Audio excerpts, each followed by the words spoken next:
dhibaato inuu dhex yaala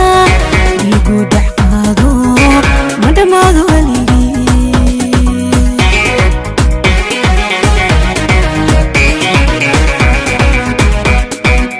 jacayl waa dhibaato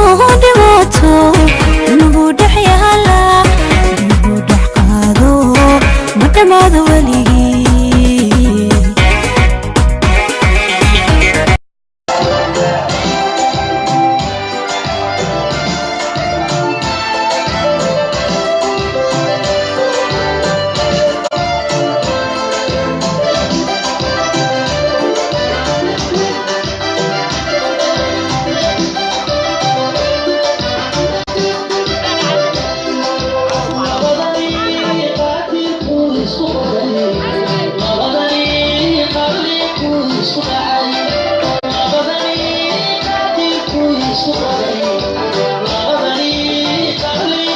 Sudah